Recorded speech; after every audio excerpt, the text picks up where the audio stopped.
तीन राज्यों में इलेक्शन आने वाला है ना, मध्य प्रदेश, छत्तीसगढ़, राजस्थान। अलायंस जो विपक्ष है वो बहुत कॉन्फिडेंट है और तीनों स्टेट में सिचुएशन अलग अलग है। राजस्थान में कांग्रेस में भी लड़ाई है, बीजेपी में भी लड़ाई है। मध्य प्रदेश में बीजेपी माने ना माने प्रॉब्लम ऑफ एम्पल है।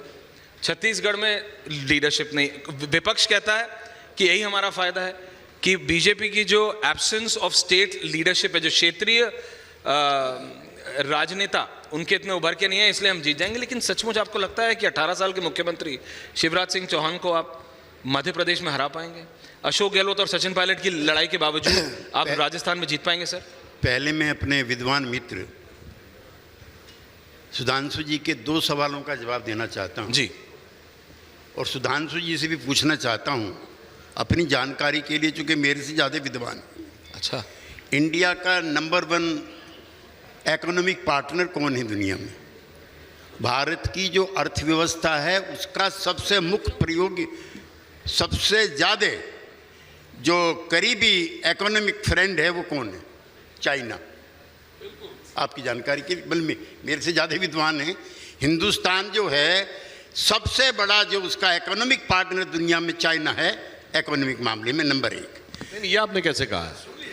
सर 4 चाइनीज कंपनीज के नाम बताइए। नहीं, सरकारी आंकड़े बता रहा हूँ मैं, और आपको अलग से भी दे दूंगा, उसमें आप मत। नंबर 1। नंबर 2, अरब इजराइल युद्ध पर एक लेख भी मैं आपका देख रहा था।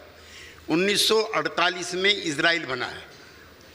महात्मा गांधी ने उस समय कहा था, महात्मा गांधी को मानते हो तो उनकी एक बात कोट कर देता हूं कि जैसे ब्रिटेन ब्रिटिशर्स का, नाथूराम गोडसे को मानते हैं, गांधी को नहीं मानते। पप्पू जी ऐसा मत कीजिए प्लीज, थैंक यू। जैसे ब्रिटेन ब्रिटिशर्स का है, फ्रांस फ्रांसीसियों का है, ऐसे ही फिलिस्तीन फिलिस्तीनियों का, Mahatma Gandhi father of the nation, उसका कहा हुआ। नंबर 1।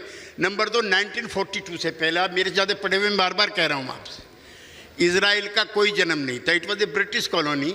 जब अंग्रेज जाने लगे तो उन्होंने इसको एक अलग मुल्क के रूप में मान्यता दी। उस समय 25,000 की आबादी थी और फिलिस्तीनियों की आबादी थी 16 लाख। उस समय 72% ज़मीन पर कब्जा था फिलिस्तीनियों का, आज सिर्फ 7%। यूएन के 6 रेजोल्यूशंस हैं जिसमें इंडिया भी शामिल है। 2014 से पहले भी इंडिया था वैसे, आप तो 2014 के बाद का इंडिया मानते हैं। और अटल बिहारी वाजपेयी जी, जो हमारे, आपके नहीं, मेरे भी प्रिय नेता अटल बिहारी वाजपेयी, उन्होंने यूएनओ में और रामलीला मैदान में, उसका कैसेट मेरे पास है, मैं आपको भिजवा दूंगा, कि किसी को इस बारे में शक शुबा करने की ज़रूरत नहीं है कि हम द गवर्नमेंट ऑफ इंडिया इस सवाल पर फिलिस्तीन के साथ हैं और उनकी जो ज़मीन इजराइल ने छीनी है वो वापस होनी चाहिए। देखिए, इजराइल और हमास, मैं जवाब दे दूं? और एक सेकंड, हमास के द्वारा और इजराइल के द्वारा जो नागरिकों पर किए जा रहे अत्याचार और जुल्म जाती हैं, हम और हमारे जैसे लोग उन दोनों का विरोध करते हैं। सुधांशु जी फिर मैं आ रहा हूं। मैं सिर्फ फैक्ट बता देना चाहता हूं। आदरणीय त्यागी जी ने 48 का जिक्र किया। महात्मा गांधी जी की मृत्यु 30 जनवरी 1948 को हो गई। इजराइल बना 14 मई 1948 को, महात्मा गांधी जी की मृत्यु के 5 महीने बाद। तो इजराइल बनाम फिलिस्तीन का मुद्दा ही महात्मा गांधी के जीवन काल में महात्मा गांधी ने अपने मुद्दा था।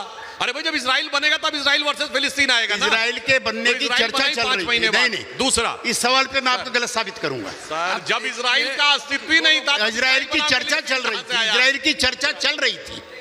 अर्णव जी बताइए, आप तो हम दोनों से ज्यादा विद्वान हैं। सर, और चेक कर लो, और फैक्ट बता थे। दूसरा सिर्फ फैक्ट बोलूंगा और कुछ नहीं। आपने कहा अटल बिहारी वाजपेयी जी जब विदेश मंत्री थे उस समय उन्होंने जाके बोला 1977 में, पहली बात, विदेश मंत्री अपने प्रधानमंत्री को रिप्रेजेंट करता है। फिर ठीक है, जमीन कब्जाई की बात थी, मगर आप भूल गए सर, उसके बाद तो 1978 में कैंप डेविड अकॉर्ड हुआ जो 1980 में लागू हुआ। उसके बाद इजिप्ट का सिर्फ गाजा स्ट्रिप ही नहीं, सिनाई डेजर्ट भी इजराइल के पास था, जो इजराइल के एरिया का 4 गुना था, वो उसने लौटा दिया। इजिप्ट ने उसको मान्यता दे दी और गाजा स्ट्रिप उनके पास छोड़ दी। ये 1980 में उसके बाद हुआ मान्यवर। तो ये पूरी बात बोलिए ना, पूरा बोलता हूं, इजिप्ट ने मान्यता दे दी, पूरा बोलता पड़े। सुनिए, गाजा इजिप्ट का था और सिनाई इजिप्ट का था। उस इजराइल के साथ इजिप्ट ने समझौता किया 1980 में कि सिनाई हमको दे दो और गाजा आप अपने पास रख लो। भैया, उनमें समझौता हो गया, मगर यहाँ मारामारी मची हुई है। नहीं, गलत कह रहे हैं आप। एक तो मैं आप पे इससे बहस करूंगा और अर्णब जी को बिचौलिया बनाऊंगा इसमें। महात्मा गांधी का ये स्टेटमेंट अगर नहीं हुआ तो मैं सार्वजनिक जीवन से संन्यास ले लूँगा। नंबर 1, बहुत बड़ी बात कह रहा हूँ। महात्मा गांधी ने अपनी मृत्यु से पहले जब इजराइल के बनने की बात चल रही थी, ये बयान दिया। महात्मा गांधी का बयान कोई ऐसा वैसा बयान नहीं है। नंबर 1, 1966 में एक युद्ध हुआ है, उसका नाम है 6 डे वॉर।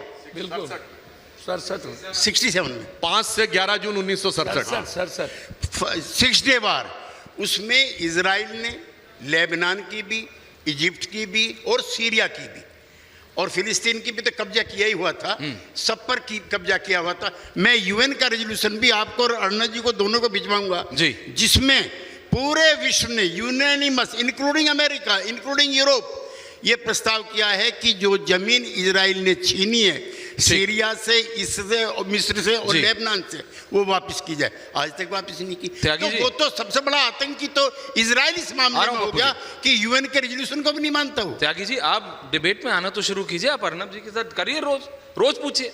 आप आते नहीं, वहां बोलते हैं मैं व्यस्त हूँ, आज मेरे को मीटिंग करना, आप करते। लेकिन एक सेकंड, वैसे एक लाइन अगर अनुमति हो, नहीं मैं कह रहा हूँ, चीन की बात हो गई, इजराइल की बात हो गई, हमास की बात हो गई, एक लाइन बोल दो, की भी कर बाकी हम लोग अपना पक्ष प्रतिपक्ष की भी कर लो। हम अपना पक्ष प्रतिपक्ष रखते रहेंगे। मगर इजराइल 1948 से बना, 75 साल में विकसित देश बन गया। आज कोई पश्चिमी देशों की रिश्तेदारी नहीं है इजराइल से, मगर टेक्नोलॉजी में वो इतना आगे है कि टेक्नोलॉजी की जरूरत पड़ती है। बताइए, उसके पास आयरन डोम है, उसने रेगिस्तान में एग्रीकल्चर करके दिखा दिया। और दूसरी तरफ वो लोग हैं 75 साल से जो नीचे गटर के पाइप में से मिसाइल बना रहे हैं आपके देख के।